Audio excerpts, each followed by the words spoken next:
Earlier today in class, we talked about the wonderful chocolate chip cookie and how it seems so perfect the way it is, the way it was created originally.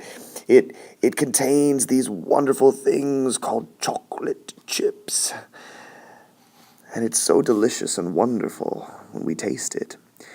We used our senses to try and guess the ingredients that are necessary to create this piece of perfection. And we discovered there are a few. There are basic ingredients that are contained in every chocolate chip cookie that without these ingredients, you cease to have a chocolate chip cookie. If you were to eliminate the flour, no longer would you have a chocolate chip cookie. Or if you took away the butter or the eggs, you would not have a chocolate chip cookie. And if you were to somehow not include the chocolate chips, why, you wouldn't have a chocolate chip cookie. You just have a cookie, and, well, that's not nearly as good. We said that like a chocolate chip cookie that seems perfect the way it is, that sometimes it's hard to delineate between the ingredients that are used to create this wonderful creation.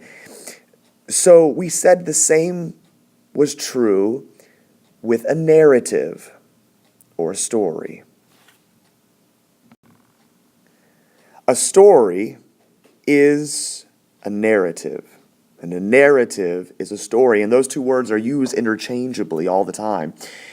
Just like a chocolate chip cookie includes basic ingredients that without you cease to have a chocolate chip cookie, the same is true with a narrative. There are 6 fundamental, basic, essential ingredients that must be present in order to have a narrative or a story. Those ingredients are a setting, conflict, point of view, plot, character or characters, and a theme. Let me explain those a little more in depth. A setting itself is made up of many things.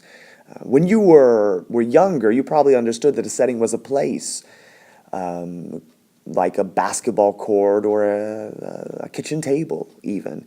And that's completely accurate. A setting is a place, but a setting is so much more than just a place. A setting could include a time or a time period. Could be a time of the day. It could be morning, afternoon, evening, late at night.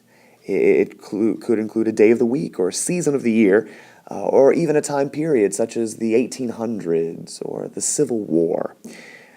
Weather conditions are also a component of a setting, whether it's stormy or sunny, make a difference.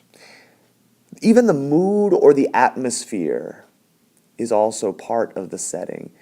Let me give you an example. Let's say I was using an abandoned house as a setting. Well, that serves my place, but how much more complete would my setting be if I included other elements? It was a dark and stormy night. I approached the abandoned house on the end of Sycamore Street. The wind was howling, and a cold chill ran up my spine. An eerie fog approached from the hillside in front of me. Well, you can see just by adding a few other elements of setting how much more detailed your story can be. Setting is just one of the ingredients in a narrative. There are more. Your plot is also an important ingredient of a narrative. Your plot is essentially your storyline. It is the way the story unfolds. And there are some pretty key elements that take place in every story. First off, you have an introduction where you meet the character or characters. The setting is often established. Sometimes even the conflict is known. And you have rising action. Rising action is when you realize there's a problem. Climax is the height of the story. In a movie, it's that crazy car chase at the end. And there's the falling action once the problem has been solved. And then there's the denouncement or the resolution when the story is finally come to a nice, neat close. The next essential ingredient in a narrative or story is conflict. You can't have a story without a problem. Even the simplest cartoons that you watched when you were a kid on Nick Jr. or Disney Channel include some sort of problem that the characters must find a solution to. There are two basic types of conflict. Number one is external conflict, and the second is internal conflict. External conflict is when the problem is caused by someone other than the main character. The problem is caused on the outside of what's going on. The external circumstances determine the conflict that the main character must find a resolution to. For example, if I were to go home today and realize that my daughter had been kidnapped and there was a ransom note, and I had to find a way to rescue my daughter, that would be external conflict. The problem would have been caused by someone else, and I am responsible for solving that problem. The second type of conflict is internal conflict. This is when the problem is created by the main character and must be solved by the decisions that the main character must make. This is a conflict that exists in the mind and heart of the main character. One example might be a young girl, 16, who's pregnant. The story is about her having to decide what to do with the child. The conflict was caused by the character, and the resolution must be decided by the main character. It is a debate that is internal. The story, the plot, the problem is something that she has to figure out in her head and her heart. That would be internal conflict. Every story, every narrative has characters. Well, it's like a chocolate chip cookie. You can't have a story without characters. You can't have a chocolate chip cookie without chocolate chips. Every story, there are lots of characters in each narrative. Sometimes there may only be one, but there are always an antagonist and a protagonist. The protagonist is the main character in the story. The protagonist is the person solving the conflict. It is usually the person that the story is focused on. The second essential character in a narrative is the antagonist. The antagonist is the person who causes the conflict or the problem for the protagonist. You ever heard the word antagonize before? Antagonize means to cause problems for someone else, to bother them. If any of you have a sibling, especially a younger sibling, you know what it means to be antagonized. If you are the younger sibling, you've probably done your fair share of antagonizing in the past as well.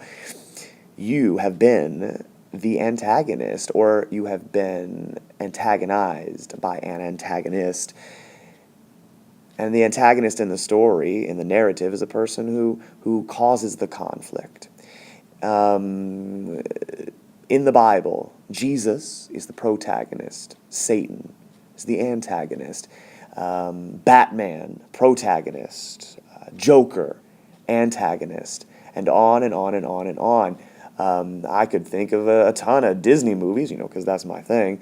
And you always have a protagonist and antagonist. Why not just pick, I don't know, The Little Mermaid? Your protagonist is, of course, Ariel, and the antagonist is Ursula the Sea Witch. On and on and on and on and on, every story, there is a protagonist and an antagonist, and an essential ingredient in a narrative.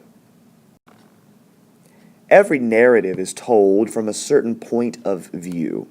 The point of view is the angle from which the story is being told, or the perception of the story. There are three types of point of view. There's first-person point of view, second-person point of view, and third-person point of view. The two most common are first and third, with third being the most common point of view used in narratives. A first-person point of view is when the author, or the narrator of the story, is telling the story as if it happened to them, or they were involved in the story somehow. They witnessed it firsthand. This story includes often words like I, me, we, because the story is about the narrator. Some of you, once again, I'm not promoting this, but some of you are reading the Hunger Games series, and I believe the Hunger Games series is written in first person point of view. The third-person point of view is when the author or narrator is telling the story about a situation that they are not part of or privy to. It's just a story that they are narrating, telling about someone else that may have existed or may not have existed. They are just relating the story to you. It does not involve anything that happened to them or that they witnessed directly. Third-person stories include a lot of he, she, they. A third-person story would be something, once upon a time in a land far, far away, there lived a princess who, those kinds of stories are third-person, are told from a third-person point of view. Second-person point of view stories are very, very rare.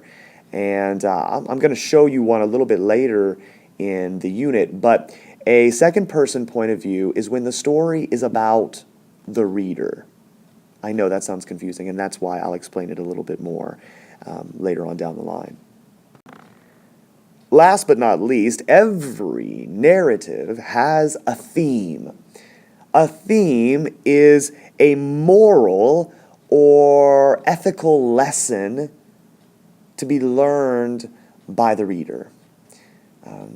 Every author either begins writing with a theme in mind, or a theme develops as they write. There is at least one moral or ethical takeaway or lesson, excuse me, from the story. And often there are many themes that take place in the story. What can the reader learn or benefit from through interacting with this narrative? That's what a theme is. There are some very popular themes like things are not always as they appear to be, or love is blind, believe in yourself, people are afraid of change, or don't judge a book by its cover. Bravery is a theme. Jealousy and what is the result of it is a theme. Any lesson that could be learned or pulled away from a narrative is considered a theme. That should just about wrap things up for this lesson. I hope you understand that that a narrative, a story, must have 6 essential ingredients. And now you know what they are.